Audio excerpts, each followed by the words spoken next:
truth is out there.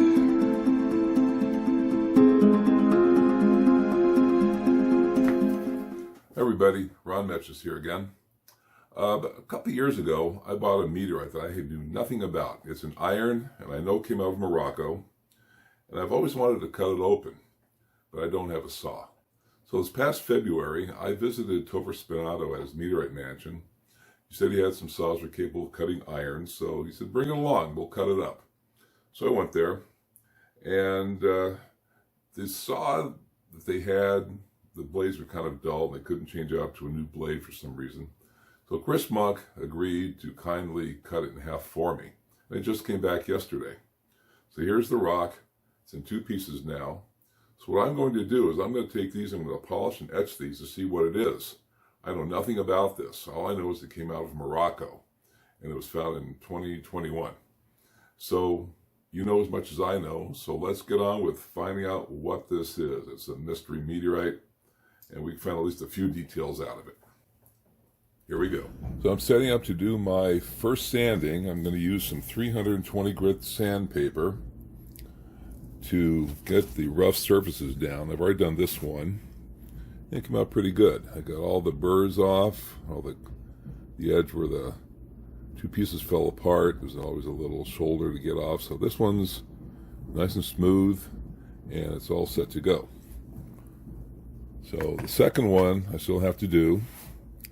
So this is gonna take a few minutes. So now the paper's pretty worn out. So I'm gonna just, I think, do this for a few minutes and go on and get a new piece of paper.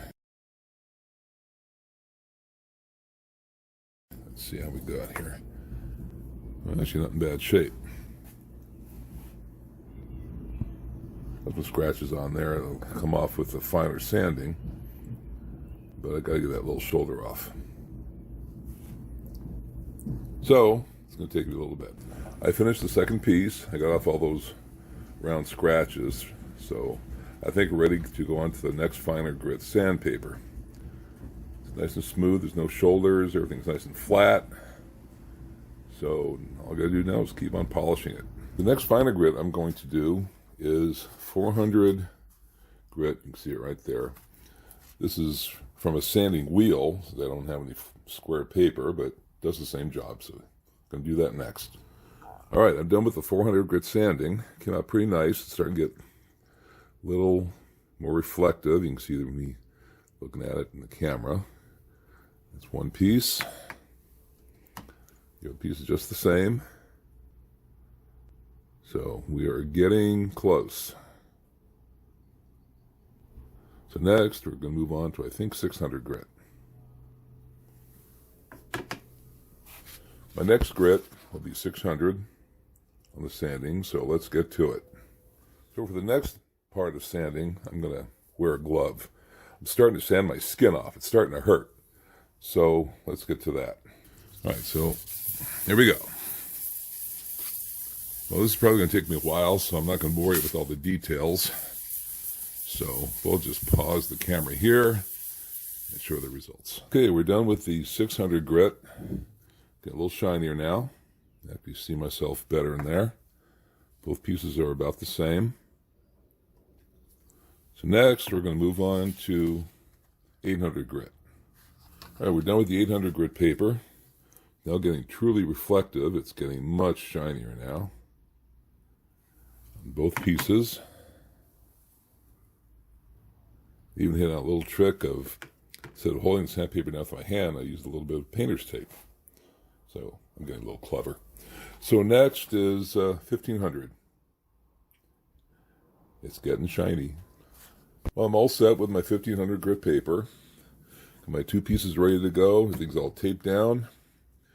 And let's hit it. Well, we spent a lot of time on the 1500 grit, and I think the results speak for themselves.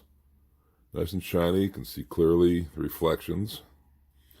And this is about as high a grit as I want to go. Go too much higher, it really is a point of diminishing returns. And you got to leave something for the acid to grab onto when you go into the etching process. So I think we're good to go. On to the next step, etching. All right, we're all set up to start etching. Now, as the etchant, we're going to be using some ferric chloride. I've already poured a small amount into a little container inside the blue plastic bin that can contain all the fluids if there's any spills. I have some distilled water to wash the unit off later. I have some baking soda to neutralize the acid, a little brush to brush it on, and of course, got my 2 pieces ready to go. So without further ado, let's get busy. This is so quick, you only get 1 take. All right, let's get started. So to protect my hands from the acid, I'm wearing some latex gloves. So hopefully you can see this as it etches. It's a really fast operation. So let's do it.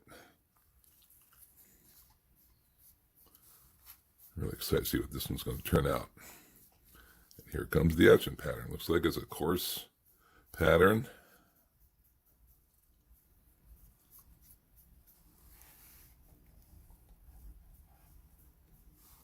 Yeah, doing real nice.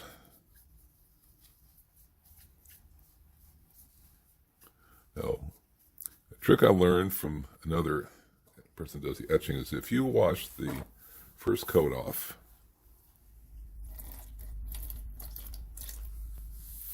here's what it's coming like so far. You can start to see the pattern there.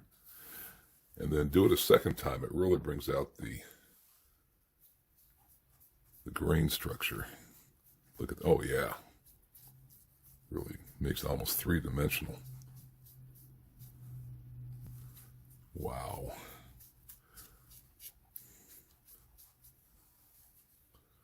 And that from the master himself, Craig Lyman.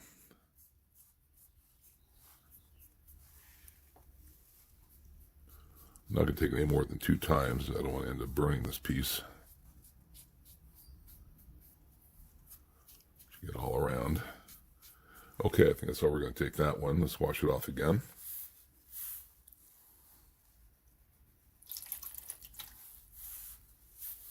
And there we have it. Spectacular. I really like this one. Wow. Okay, let's do the other one. Number 2, notice how shiny it is. There's no pattern whatsoever. Here we go.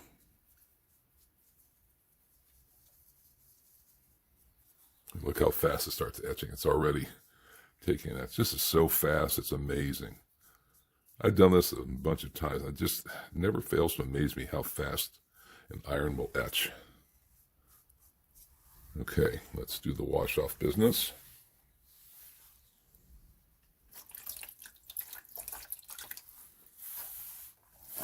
And hit it a second time.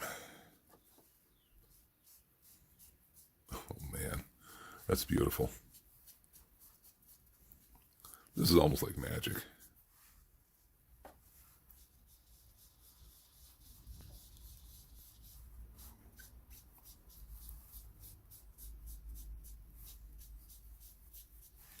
Once more, and we'll call it a day.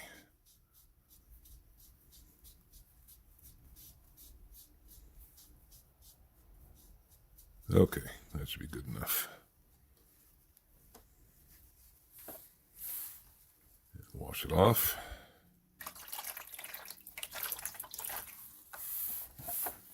And here's the second piece. Spectacular. Man, there's nothing like a fresh patina, not patina, a fresh etch pattern. Put them together. Outstanding. Okay, now we're going to neutralize the acid next. All right, so I'm going to neutralize the acid real quick.